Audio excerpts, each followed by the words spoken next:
Good morning, students. Today we are going to start with the third lesson of movements, Ishwaran the Storyteller by R.K. Lakshman. So, before I start my lesson, let me tell you something about the author. R.K. Lakshman, he was born on 24th October 1921. He was an Indian cartoonist, illustrator, and humorist. He was best known for his creation, The Common Man, and for his daily cartoon strip, You Said It, in the Times of India, which started in 1951. Lakshman started his career as a part-time cartoonist, working mostly for local newspapers and magazines, while as a college student, he illustrated his older brother R.K. Narayan's story in the Hindu. His first full-time job as a political cartoonist for the Free Press Journal in Mumbai. Later he joined the Times of India and became famous for The Common Man character. So, Ishwaran the Storyteller, it is an interesting story, and as the title suggests, Ishwaran the Storyteller tells us that this story is about Ishwaran.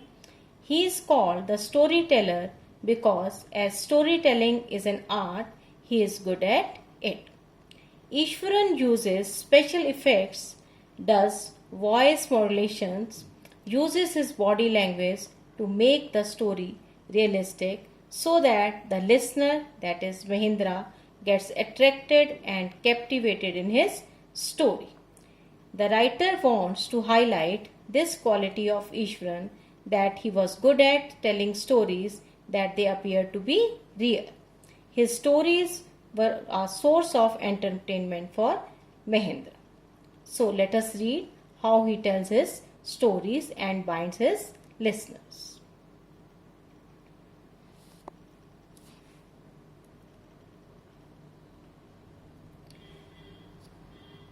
The story was narrated to Ganesh by a young man, Mahindra by name.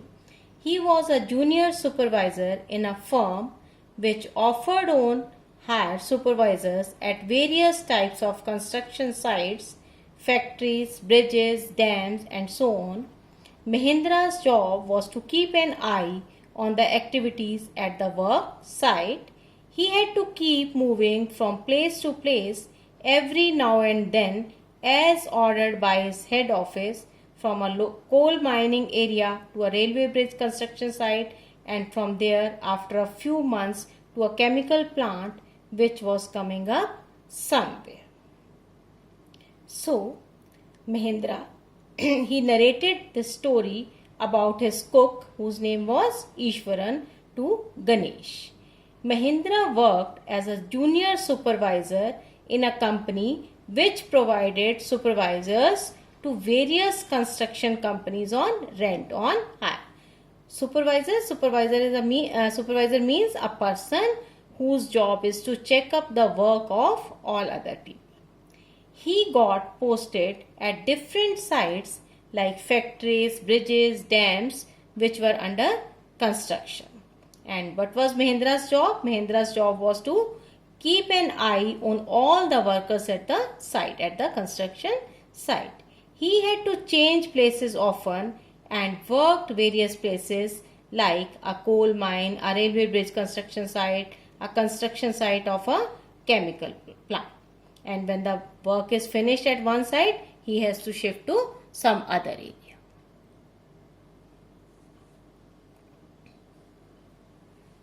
He was a bachelor. His needs were simple and he was able to adjust himself to all kinds of odd conditions, whether it was an ill-equipped circuit house or a makeshift canvas stand in the middle of a stone quarry. But one asset he had was his cook, Ishwaran. The cook was quite attached to Mahindra and followed him uncomplainingly wherever he was posted. He cooked for Mahindra, washed his clothes, chatted away with his master at night. He could weave out endless stories and anecdotes on various subjects. So Mahendra was a bachelor. Bachelor means a person who is unmarried, and he did not have a family. He was able to live in all these temporary quarters provided at the construction site. He can adjust everywhere. He adjusted well in the circuit houses, which did not provide basic amenities, basic necessities, or he is able to adjust in the tents even, which were of temporary in nature. But he had one advantage. What is that advantage? He was accompanied by his cook Ishwaran. Ishwaran was very close to Mahendra and accompanied him everywhere. Wherever Mahendra shifted, he also shifted with him. He didn't complain about the tough conditions in which he had to live, whether in tents or in circuit house, etc. He cooked for him, washed his clothes, and gave him company by talking to him at night. Ishwaran had a quality that he had good at telling stories. He keep on entertaining Mahendra by telling his stories which were based on different subjects. Ishwaran also had an amazing capacity to produce vegetables and cooking ingredients seemingly out of nowhere in the middle of a desolate landscape with no shops visible for miles around. He would miraculously conjure up the most delicious dishes made with fresh vegetables within an hour of arriving at the zinc sheet shelter at the new workplace. Means he was very talented person, and he has amazing capacity to produce vegetables from where to you can say a place where no shops were available. In the middle of a desolate means uninhabited, जहाँ पर कोई भी नहीं रहता हो, empty place, and he was able to he would miraculously conjure up the most delicious dishes made with fresh vegetables. Conjure up means to gather, to create with magic. And whenever he reached to a new place, he was able to produce fresh vegetables. He was able to get fresh vegetables and made delicious dishes for him. Mahendra would be early in the morning and leave for work after breakfast, carrying some prepared food with him. Meanwhile, Ishwaran would tidy up the shed, wash the clothes, and have a leisurely bath, pouring several buckets of water over his head, muttering a prayer all the while. It would be lunchtime by then. After eating, he would read a book for a while before dozing off. The book was usually some popular Tamil thriller running to hundreds of pages. Its imaginative descriptions and narratives flourishes would hold Ishwaran in thrill. Now Mahendra woke up early in the morning and leave for work. He takes his breakfast and then he leaves for his work, and he carries his lunch along with him. Meanwhile, Ishwaran, he would tidy up. He would clean the shed, clean the quarter where they live, wash the clothes, and then he had his bath, pouring several buckets of water over his head. He enjoys bathing with many buckets of water, and he was muttering a prayer. Muttering a prayer means he was praying for a little. He was reciting his prayers also. And after that, he would eat his lunch and read his favorite book in Tamil language. And Ishwaran would get carried away with the details and descriptions which were given in the books. He reads, then he goes for a sleep for a while. His own descriptions were greatly influenced by Tamil authors that he read. When he was narrating even the smallest of incident, he would try to work in suspense and a surprise ending into the account. For example, instead of saying that he had come across an uprooted tree on highway, he would say with eyebrows suitably arched and hands held out in a dramatic gesture, "The road was deserted and I was alone. Suddenly I spotted something that looked like an enormous bushy beast lying sprawled across the road.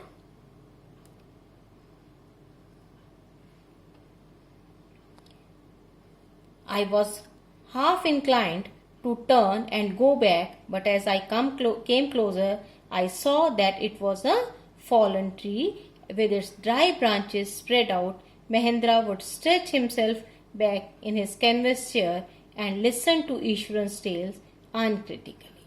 Arc means curved. Deserted means empty. Enormous means very big, huge. As Ishwaran read stories with detailed descriptions, he narrated them also in a same way, in a detailed description. Mahendra recollects that he would narrate even a small incident with a lot of suspense and surprise, which made it very interesting for the listener. We have read that he is a good storyteller. Then he gives an example that instead of saying that he was walking down the highway and he came across a tree which had broken and had fallen on the road, he would use his facial expression and bodily gestures to narrate it. He would say the road was empty and he was all alone. This would create a suspense in the listener's mind that he would think what is going to happen. Then he would say that all of a sudden he saw a huge beast was lying across the road. And as he walked ahead, his mind was telling him to turn and go back. He was just creating suspense in the mind of the listener. And as he reached closer, he saw that it was a tree that had fallen and was lying on the road. The branches of the tree had spread out and seemed as if it was a huge beast, as if it was a huge animal. So Mahendra says that this talent of Ishwaran made the simple story very interesting and it captivated him, it captured his attention. Although he knew that some of the stories were not truth, he was just cooking up the stories. But the way in which Ishwaran narrated them, it was so interesting that Mahendra would not say anything and listen to them quietly.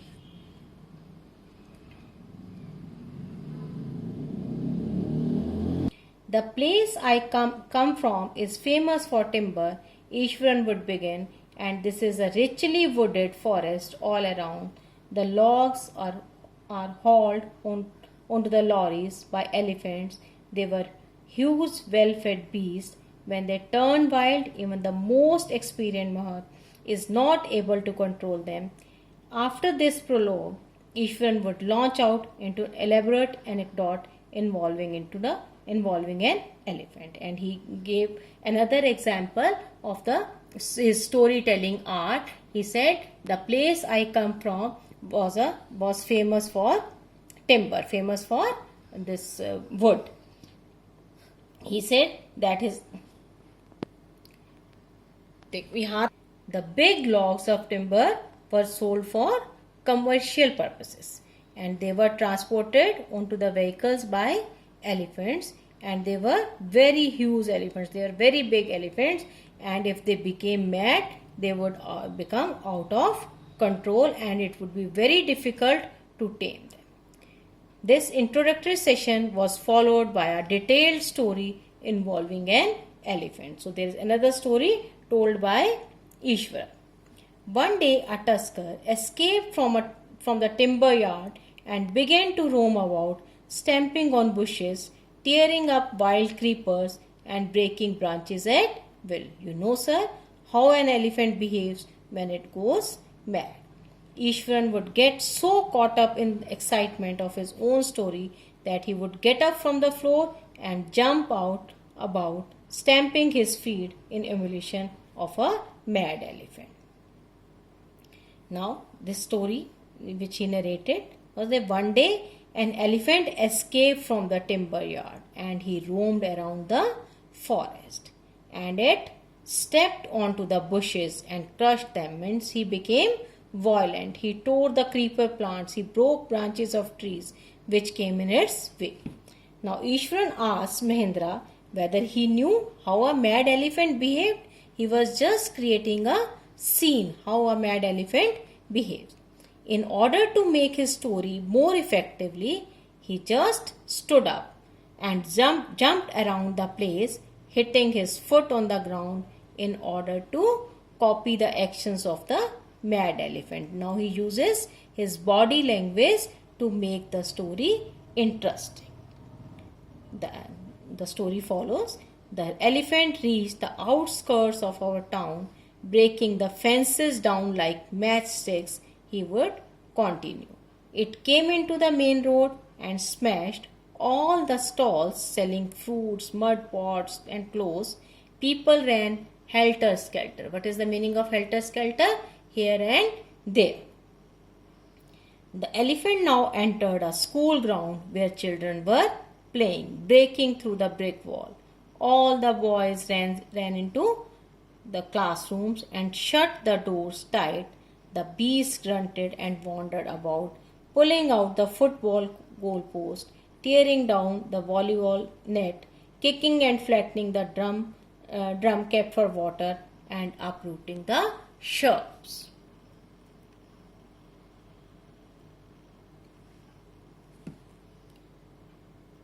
Meanwhile, all the teachers had climbed up to the terrace of the school building, and from there they helplessly watched the depredation of elephant. There was not a soul below on the ground.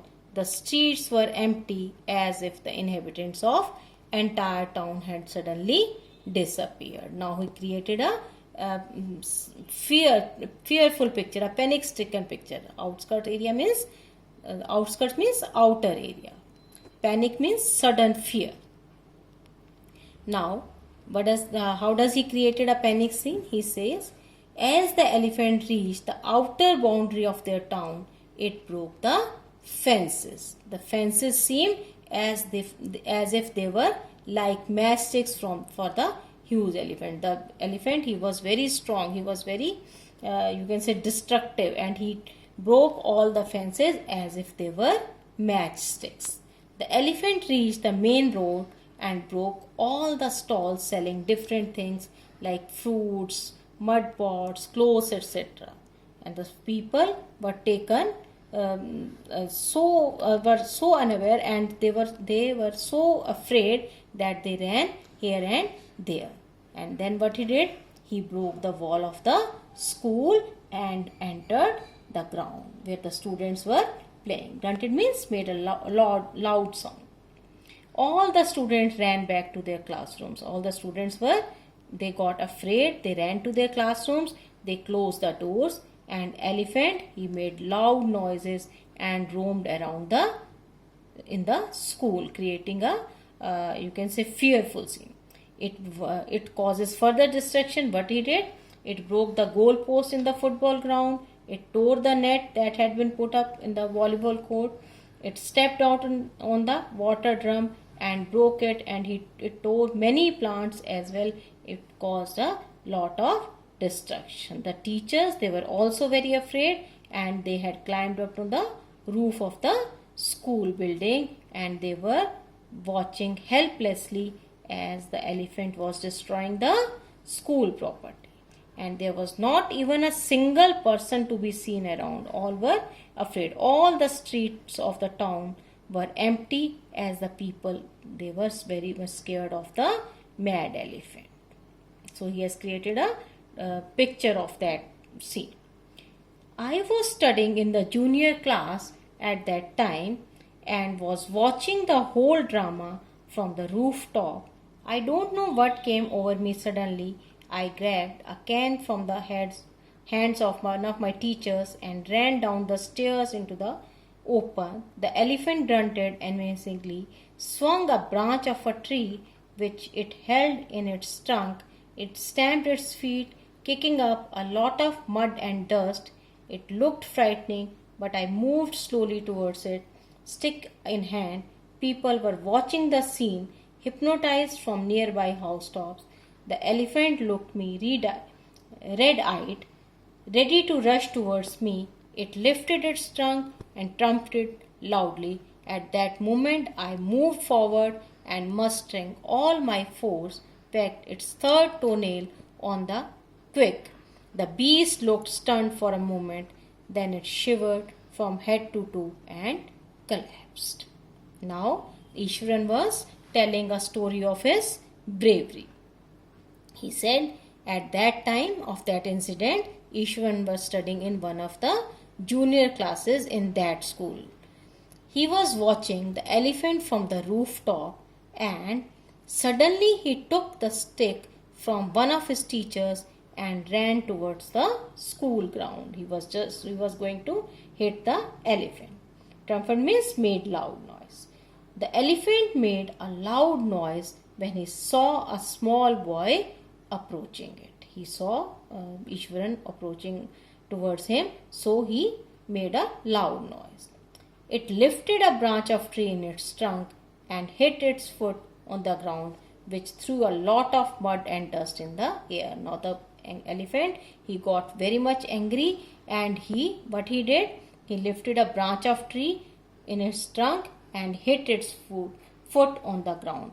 And that when he hit his foot on the ground, it threw a lot of mud and dust in the air. It means the elephant was in a very bad mood.